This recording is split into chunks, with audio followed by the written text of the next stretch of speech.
bagi kita semua. Shalom, puji Tuhan, jemaat yang dikasihi Tuhan, baik yang ada di sini maupun yang ada di rumah. Haleluya. Yesus ada di sini, Roh Kudus ada di sini, dan Roh Kudus juga ada di rumah. Tuhan ada di mana-mana. Percayalah bahwa kita satu di dalam Roh Kudus. Mari kita melihat kebenaran firman Allah menjadi dasar kita dalam kita beribadah kepada Tuhan, menjadi pengharapan kita di dalam kita melayani dan mengiring Tuhan. Lukas pasalnya yang ke-21, ayatnya yang ke-8 sampai ayat yang ke-11. Injil Lukas pasal 21, ayatnya yang ke-8 sampai dengan ayat yang ke-11. Lukas 21. Saya bacakan dari ayat yang ke-8. Jawabnya, waspadalah supaya kamu jangan disesatkan, sebab banyak orang akan datang dengan memakai namaku dan berkata, akulah dia, dan saatnya sudah dekat. Janganlah kamu mengikuti mereka. Dan apabila kamu mendengar tentang peperangan dan pemberontakan, jangan kamu terkejut, sebab semua itu harus terjadi dahulu. Tetapi itu tidak berarti kesudahannya akan datang segera. Ia berkata kepada mereka, bangsa akan bangkit melawan bangsa, dan kerajaan melawan kerajaan, dan akan terjadi gempa bumi yang dahsyat, dan di berbagai tempat akan ada penyakit sampar dan kelaparan, dan akan terjadi juga hal-hal yang mengejutkan dan tanda-tanda yang dahsyat dari langit. Haleluya. Puji Tuhan. Bapak Ibu Saudara yang dikasihi Tuhan, jemaat yang diberkati Tuhan. Ayat ini adalah merupakan jawaban Tuhan Yesus terhadap pertanyaan murid-murid tentang kedatangan Tuhan Yesus kedua kali ketika mereka berada di Bukit Zaitun. Dan murid-murid meminta tanda tentang kedatangan Tuhan. Apa tandanya, Guru? Apa tandanya jika engkau datang pada kali yang kedua? Dan Tuhan Yesus menjawab, ada 5 hal minimal yang saya bagikan kepada saudara melalui kebenaran firman Allah ini, yaitu 5 hal sebelum terjadi permulaan penderitaan. Karena perikop ini berbicara tentang permulaan penderitaan. Yang pertama adalah penyesatan.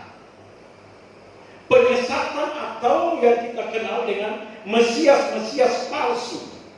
Ayat yang ke-8 berkata, jawabnya, waspadalah supaya kamu jangan disesatkan, sebab banyak orang akan datang dengan memakai namaku dan berkata, akulah dia, dan saatnya sudah dekat. Jangan kamu mengikuti mereka. Dan ayat ini sudah digenapi. Namanya penyesatan sudah digenapi. Dan penyesatan ini berlangsung terus-menerus sampai Tuhan Yesus datang pada kali yang kedua. Penyesatan itu ciri-cirinya atau ciri-ciri nabi palsu itu, nabi palsu hanya menginginkan sesuatu yang dapat dinikmati dari umat atau jemaat. Hanya cari keuntungan. Nabi palsu juga tidak memberikan pengajaran maupun contoh kehidupan yang sifatnya membangun atau mensejahterakan kehidupan rohani umat atau jemaat. Nabi palsu juga menyangkali penebusan darah Tuhan Yesus. Mereka bisa saja dapat melakukan mujizat, tetapi yang jelas bukan dilakukan oleh Roh Kudus. Banyak orang yang terperangkap dan tersesat dari nabi-nabi palsu itu. Dan pengajaran yang menyesatkan umat jemaat yang berdampak tumbuhnya kedurhakaan akibat mentaati ajaran nabi palsu tersebut. Dan ciri nabi palsu juga adalah hidup dalam hawa nafsu seks, bisa memiliki istri suami lebih dari satu. Oleh pengajaran satu umat dan jemaat banyak yang disesatkan dengan pengajaran nabi palsu ini. Itulah penyesatan. Jawaban Tuhan Yesus kepada murid-murid, ciri-ciri kedatangan Tuhan pada kali yang kedua, penyesatan. Dan penyesatan ini sudah terjadi dan terus sampai kedatangan Tuhan pada kali yang kedua. Artinya, ciri tanda yang pertama sudah digenapi oleh Tuhan. Kemudian tanda yang kedua, Bapak Ibu saudara yang dikasihi Tuhan. Ayatnya yang ke-9 dan 10 berkata demikian. Ayat 9 dan 10 berkata demikian. Saya bacakan buat saudara.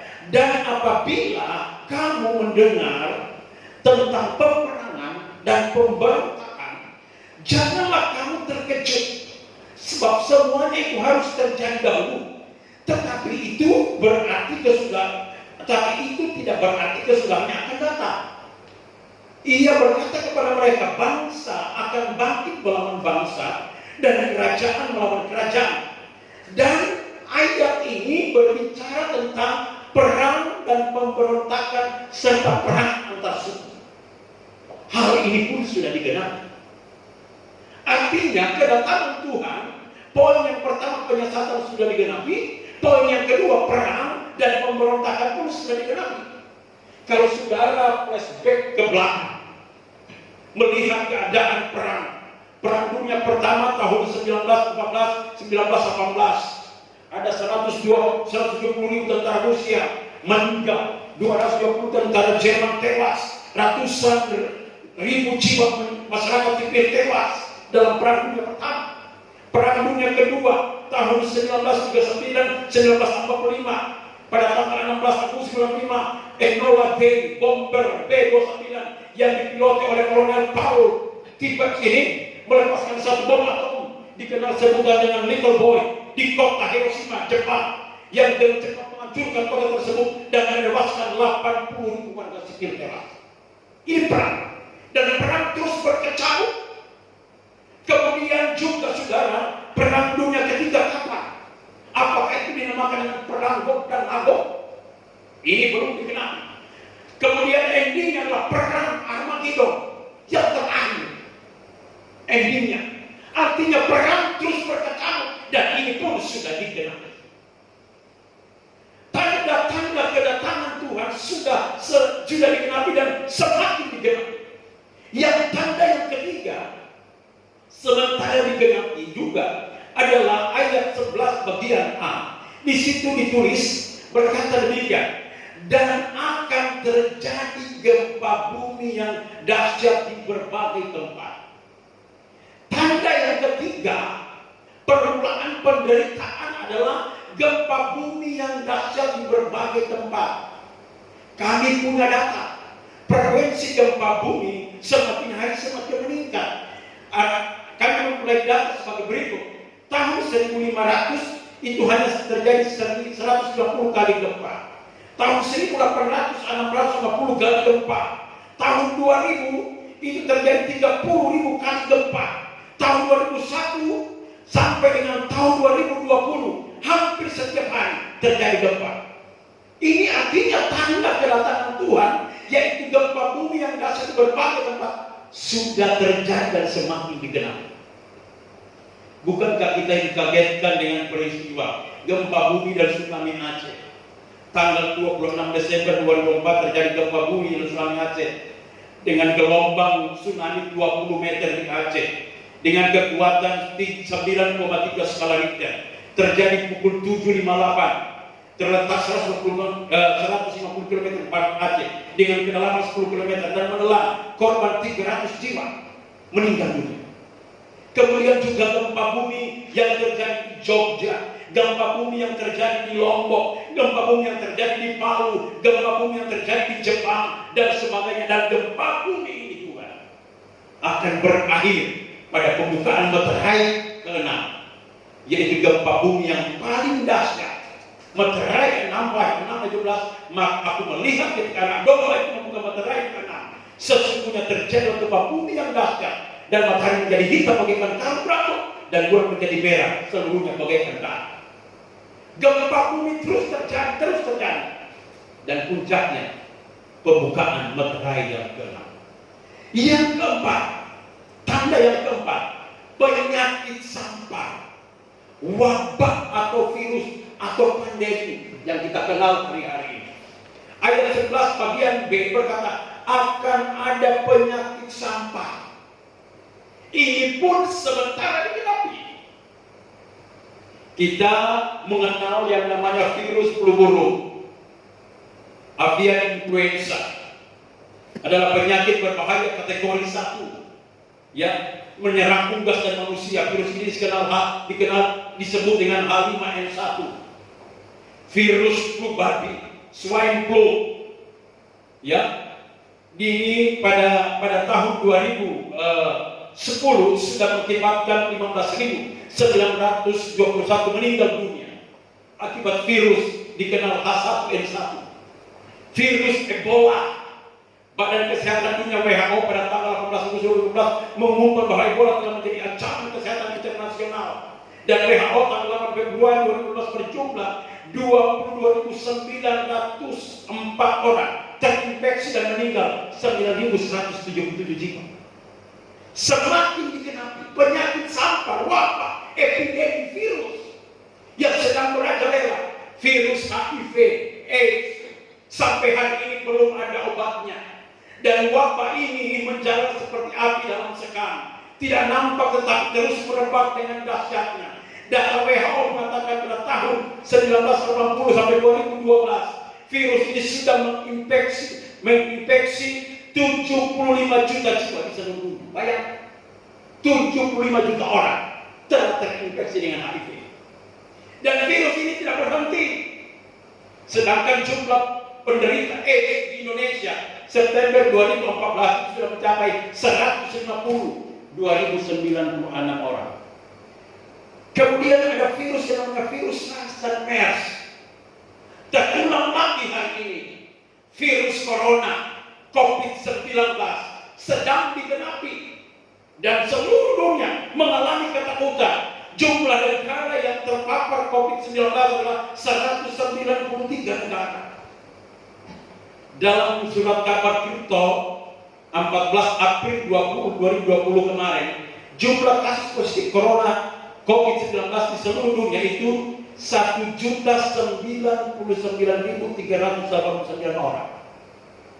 Sudah terinfeksi 1 juta lebih. Dan yang meninggal dunia 58.901 orang. Dan ini akan terus terjadi. Di Italia sudah 14.681 meninggal, Spanyol 11.198 meninggal, Perancis 6.507, Amerika 7.122, Jerman 1.275, Irak 3.294, Turki 425 orang, Swiss 591 orang, Indonesia 191 orang meninggal. Dan virus ini semakin merajalela dan sedang digenapi. Dan tanda yang terakhir, yang kelima, masih ada tanda banyak lagi di ayat-ayat yang lain, yaitu disusul dengan kelaparan melanda dunia. Ayatnya yang ke-11 bagian C, akan ada kelaparan dan akan terjadi hal-hal yang mengejutkan dan tanda-tanda yang dahsyat di langit. Kelaparan sudah mulai dibuka juga. Data WHO memperkirakan di abad 20 terdapat 1/3 dari penduduk dunia cukup makan, 1/3 lagi kekurangan makan, 1/3 lagi kelaparan. Jika kita memperhatikan statistik dari lembaga-lembaga dunia seperti Badan Pangan Dunia FAO atau Badan Kesehatan Dunia WHO, Badan Urusan Anak Dunia UNICEF, di tengah-tengah dunia yang kita lihat ini baik-baik, ternyata ada ratusan juta orang menderita kelaparan di berbagai negara. Dan di daerah Korea atau di negara Korea Utara, karena lapar orang jadi gelap mata. Seorang ayah tega membunuh 2 orang anaknya untuk dimakan. Kenapa? Jadi saudara-saudara, peristiwa-peristiwa ini adalah peristiwa permulaan penderitaan menjelang kedatangan Tuhan pada kali kedua. Mau atau tidak mau terus digenapi. Dan pandemi ini, virus ini semakin hari semakin digenapi.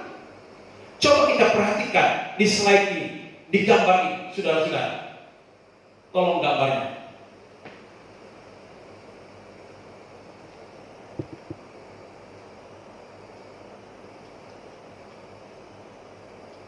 Lihat di gambar, ya, kronologis permulaan penderitaan. Bisa di slide, bisa di zoom, ya.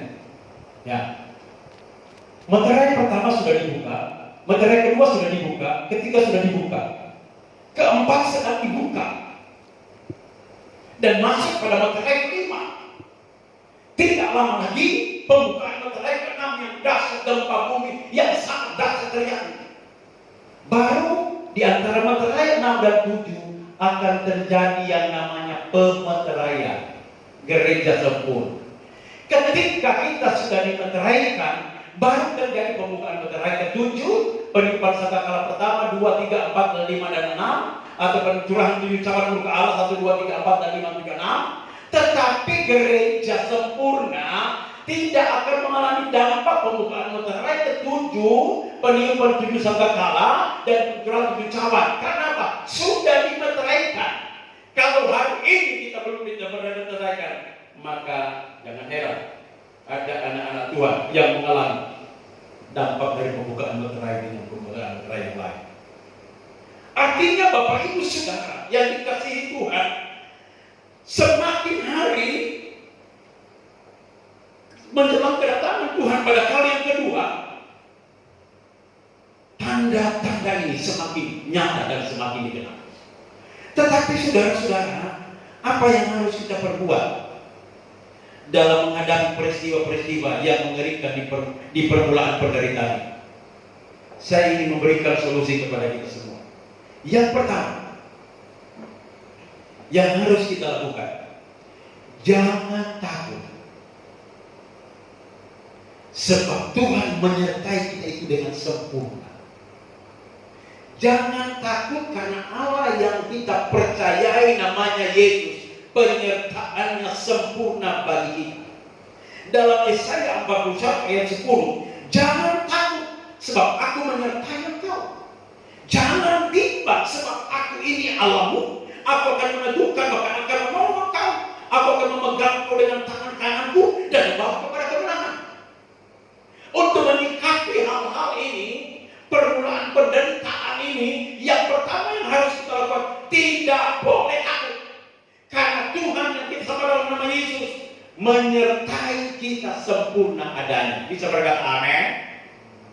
Yang kedua, minta perlindungan dari kuasa darah Yesus. Hari ini kita memperingati perjamuan kudus. Nanti saya akan bagikan juga kepada jemaat yang ada di rumah. Saya kunjungi saudara yang ada di rumah dan saya akan bagikan perjamuan kudus. Minta perlindungan dari darah Yesus. Dalam Yohanes 6 ayat 55 sampai 57 berkata, sebab dagingku adalah benar-benar makanan dan darahku adalah benar-benar minuman. Barang siapa makan dagingku dan minum darahku, ia tinggal dalam aku dan aku dalam dia. Sama seperti Bapa yang hidup mengutus aku dan aku hidup oleh Bapa. Dan ketika barang siapa yang memakan aku akan hidup oleh aku. Ketika kita bersekutu dengan tubuh dan darah Yesus, maka kita tinggal dalam Bapa, Bapa dalam kita. Kalau kita tinggal dalam Bapa dan Bapa dalam kita, tidak ada satu setan pun, virus, penyakit apapun mengambil kita dari tangan Bapa. Karena kita adalah Bapa dalam kita. Bisa berkata amin. Jadi yang ketiga, saudara, mendekatkan diri kepada Tuhan. Solusi untuk menghadapi permulaan penderitaan ini, mendekatkan diri kepada Tuhan. Mazmur 62 ayat 2 dan 6 berkata, hanya dekat Allah saja aku tenang, daripadanya lah keselamatanku. Hanya pada Allah saja kiranya aku tenang, sebab daripadanya lah harapanku. Hanya dekat Allah saja kita alami ketenangan. Dekatkan dirimu kepada Tuhan. Mazmur 121 ayat 1 dan 2 berkata begini, nyanyian siapa aku melayangkan mataku ke gunung-gunung, dari mana akan datang pertolonganku? Pertolonganku ialah dari Tuhan yang menjadikan langit dan bumi. Pertolongan kita adalah dari Tuhan, bukan dari manusia, tapi dari Tuhan. Tuhan pasti menolong kita. Gunung tidak bisa menolong kita, manusia di sekitar kita tidak bisa menolong kita, tapi Tuhanlah yang pasti akan menolong kita. Makanya dekatkan dirimu kepada Tuhan. Amos 5 ayat 4, sebab bila firman Tuhan kepada kaum Israel, carilah aku, maka kamu akan hidup. Ini solusinya, mendekatkan diri kepada Tuhan. Yang keempat, hidup di dalam pertobatan. 2 Petrus 3 ayat 10 sampai 11 berkata, tetapi hari Tuhan akan tiba seperti pencuri. Pada hari itu langit akan lenyap dengan gemuruh yang dahsyat, dan unsur-unsur dunia hangus dalam nyala api, dan bumi dan segala yang ada di atasnya akan hilang lenyap. Jadi jika segala sesuatu ini akan hancur secara demikian, betapa suci dan salehnya kamu harus hidup. Betapa suci dan salehnya kamu harus berbicara hidup di dalam pertobatan. Untuk kita menang, untuk kita kuat menghadapi permulaan penderitaan ini, hidup di dalam pertobatan. Betapa suci dan salehnya kamu harus hidup. Yang berikutnya kelima, minta pimpinan Roh Kudus. Mazmur 23 berkata begini, sekalipun aku berjalan dalam lembah kekelaman, aku tidak takut bahaya, sebab Engkau besertaku.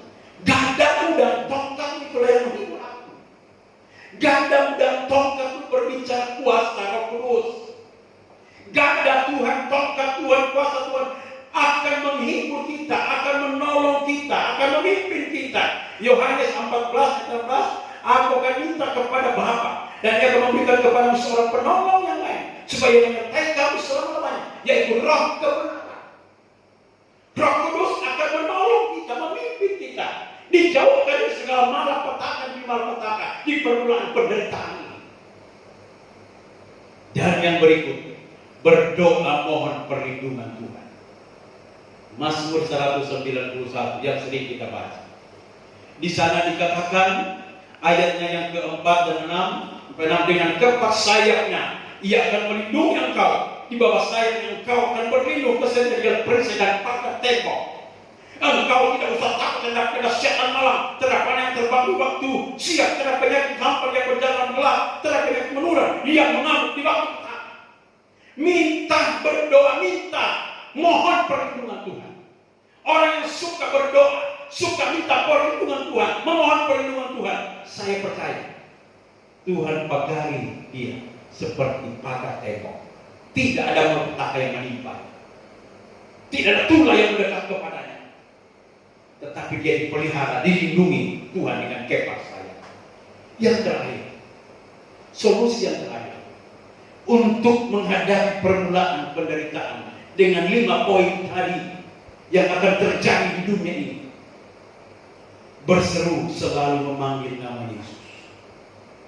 Hanya di dalam nama Yesus tetap ada pertolongan Tuhan. Filipi pasal 2 ayat 9. Itulah sebabnya Allah sangat meninggikan dia dan mengaruniakan kepadanya nama di atas segala nama, supaya dalam nama Yesus berkata segala yang ada di langit dan yang ada di atas bumi dan yang ada di bawah bumi, dan segala lidah mengaku Yesus Kristus adalah Tuhan, bagi kemuliaan Allah. Nama Yesus adalah jaminan keselamatan kita. Nama Yesus adalah nama di atas segala nama yang mengatasi segala-galanya. Ketika kita selalu berseru memanggil Yesus tolong saya, Dia pasti menolongmu. Yesus tolong saya, Dia datang melindungi dan menyertai. Panggil terus nama itu. Kisah 4 ayat 12 berkata, dan keselamatan tidak ada dalam siapapun juga selain dalam Dia, dalam Yesus. Sebab di bawah kolong langit tidak ada nama lain yang diberikan kepada manusia yang olehnya kita dapat diselamatkan. Hanya nama Yesus yang bisa menyelamatkan kita dari tanda-tanda tadi, tanda-tanda yang sangat dahsyat tadi. Hanya nama inilah yang bisa menyelamatkan kita. Itulah sebabnya Alkitab berkata, berlindunglah kepada Tuhan. Karena kalau Tuhan yang melindungi, Dia Tuhan yang tidak pernah terbatas. Manusia melindungi, presiden, menteri melindungi, punya keterbatasan. Para jururawat, dokter melindungi, punya keterbatasan. Tapi Yesus tidak pernah terbatas melindungi kita. Dia Tuhan, sang penyelamat kita, namanya Yesus. Berserulah terus kepada nama ini, supaya engkau diselamatkan oleh Tuhan. Mari kita tundukkan kepala. Kami bersyukur kepada-Mu Tuhan atas kebenaran firman-Mu. Menjelang permulaan penderitaan ini, Engkau sudah memberitahukan kepada kami. Biarlah kami terus bersama dengan Tuhan, memperbaharui ibadah kami, terus melekat kepada Engkau, terus memohon perlindungan Tuhan, terus memanggil nama-Mu, nama Yesus, hidup dalam pertemanan, supaya hidup kami dilindungi dan diberkati oleh Tuhan. Terima kasih Bapa, terima kasih Tuhan Yesus. Saatnya kami akan menerima perjamuan kudus. Kuduskan kami semua, kuduskan pelayan-pelayan-Mu. Kami siap menerima tubuh dan darah. Demi nama Yesus. Haleluya. Amin. Kita nyanyi sebuah